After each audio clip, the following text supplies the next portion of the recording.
What is extremism? Extremism is the act of distorting religion to manipulate people into doing an evil agenda. What is the manifestation of extremism in the society?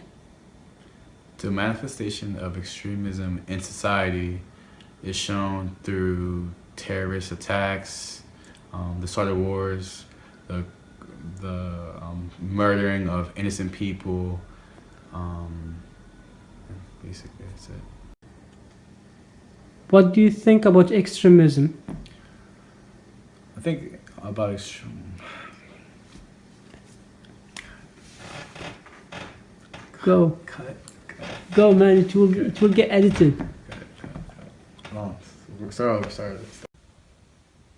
What are the causes of this phenomenon? The causes of this phenomenon are fear, lack of education, and poverty.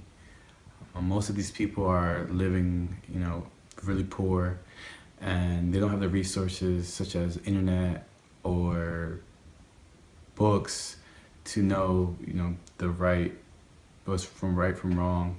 And if they were educated, then they would know that what they're being told isn't the truth, and their minds are being warped into thinking that a group of people are really the enemy when in fact they aren't, and it develops hatred. What do you think about extremism? I think that it's really a terrible thing, and right now it's probably like the biggest thing that everyone in the world is trying to fight, because it's causing so many terrible events such as bombings and terrorism, and it's causing wars, and the people that are carrying these evil tasks out, I mean, I can't really hate them myself or blame them, because they're being manipulated and they're weak-minded. And I think as society we need to raise awareness and try to help prevent people who are in these circumstances to not be able to be brainwashed by these terroristic groups.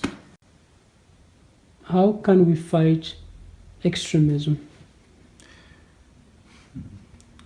We can fight extremism by, I guess, coming together as a society and trying to educate everyone about the Islam beliefs.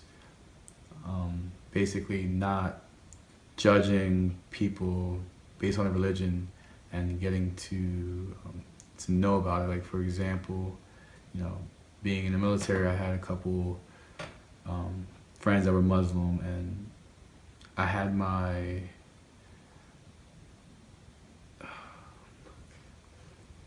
church practice. He's talking about. What are the causes of this phenomenon? Basically, poverty. Like, most of these people are in situations where they don't have access to like the internet or access to the news, so they don't know what they're being told is the truth or not, basically. And the lack of education, because of their poverty, they're painted this picture, and by these people with these evil agendas, and they basically believe it. And if they're swaying them to like say that like a certain group of people are bad, then it develops hatred because of all these things. What are the causes of this phenomenon? People that are in a situation, they are being manipulated, and most of them are living in poverty, and they don't have the proper resources such as internet or the news to know what's really the truth. How can we fight extremism and Islamophobia? First of all, I think we shouldn't believe everything that we see like in the media or the stereotypes we hear about, you know, people who are Muslim or, you know, who study, who believe in Islam. Like we should first, you know, first and foremost educate ourselves about the religion first before jumping to conclusions or agreeing to what the media projects.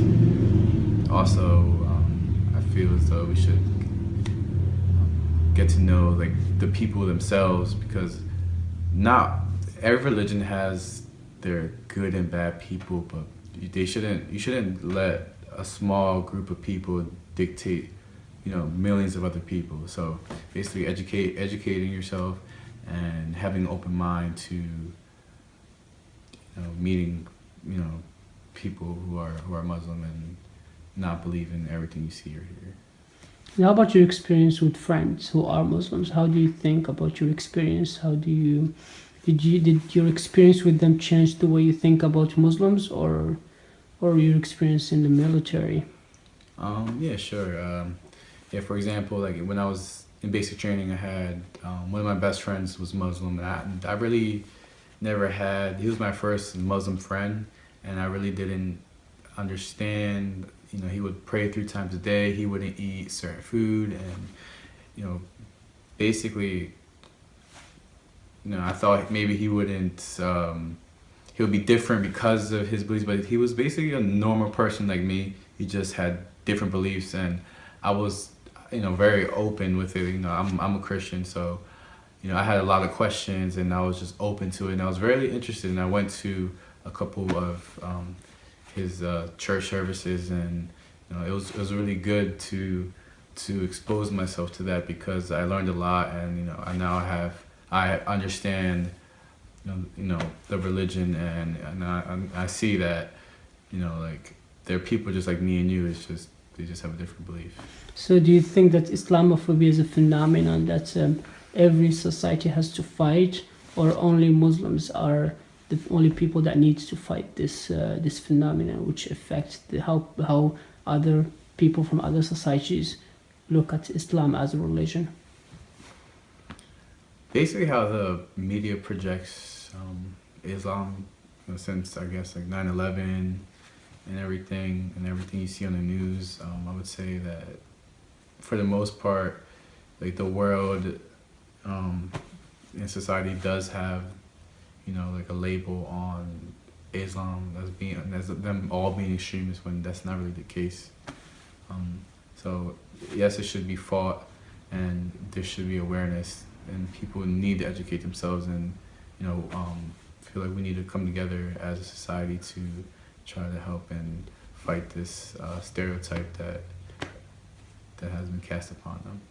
Okay, and last question, your message to people, to Muslims in all over the world, and specifically to the organizations that are trying to clear up this misconception about Islam, and specifically to this organization with whom you are interviewing, which is named Speech to Speak. What would be your message to them as an American citizen?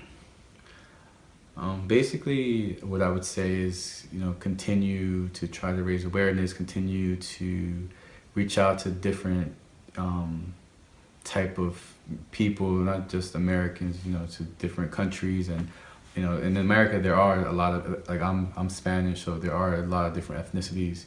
Basically, the more groups and cultures you can reach, I feel like the better you'll have, the better chances you'll have of raising awareness and trying to get rid of this misconception. I continue to just, you know, talking to different groups of people from all different races and religions. So. Okay. Well, thank you very much, All right, and I really appreciate your interview and spending time with us to go over those questions, and